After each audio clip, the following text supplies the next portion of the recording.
Ошентип Мисир жериндеги мол түшүмдүү 7 жыл өтүп кетти. Анан Жусуп айткан 7 жылдык ачарчылык келди. Бардык жерде ачарчылык болду, бирок бүткүл Мисир жери нандан өксүгөн жок. Мисир жеринде да ачарчылык башталганда эл фараондон эгин сурап боздой баштады.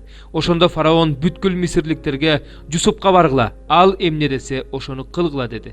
Бүткүл жер жүзүндө ачарчылык болду. Жусуп бардык кампаларды ачып, Мисир элине эгин сата баштады.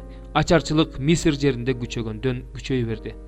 Ошондо Мисирге Жусуптан эгин сатып алыш үчүн бардык өлкөлөрдөн келип жатышты. Анткени ачарчылык бүт жер жүзүндө күчөп турган эле. 42 бөлүм. Жакып Мисирде эгин бар экенин билип уулдарына: "Силер эмне карап турасыңар? Мен Мисирде эгин бар деп уктум. Өлбөй тирүү калышыбыз үчүн ошол жакка барып эгин сатып келгиле" деди. Ошондо Жусуптун 11 тууганы Мисирге эгин сатып келгени жөнөп кетишти. Бирок Жусуптун бир тууганы Бенжаминди Жакып аларга кошуп жиберген жок. Анткени ал бул да кырсыкка учурап калбасын деди.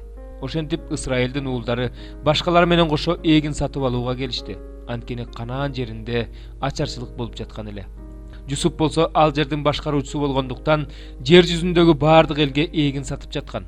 Жусуптун бир туугандары келип, жерге чейин ийилип ага таазим этишти. Ошондо Жусуп бир туугандарын көрүп, аларды тааныды, бирок таанымаксан болуп сурданып, "Кайдан келдиңер?" деп сурады. Алар Канаан жеринен азык сатып алганы келдик дешти. Жусуп бир туугандарын тааныды, бирок алар аны таанышкан жок. Ошондо Жусуп алар жөнүндө көргөн түштөрүн эстеп, аларга: "Силер тыңчысыңар. Силер бул жердин начар жерлерин көргөнү келдиңер" деди. Алар: "Андай эмес, таксыр. Сенин кулдарың азык сатып алганы келишти.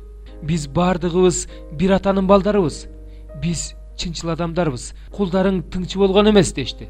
Жусуп аларга: "Жок, силер бул жердин начар жерлерин көргөнү келдиңер" деди. Алар: "Биз сенин кулдарың 12 бир тууганбыз. Биз Канаан жеринде жашаган бир адамдын балдарыбыз. Кенже бир тууганыбыз азыр атабыздын жанында, ал эми бирөө жок болду" дешти. Жусуп аларга: "Силер тыңчысыңар деп мен ошон үчүн айткам. Эми силер минтип сыналасыңар.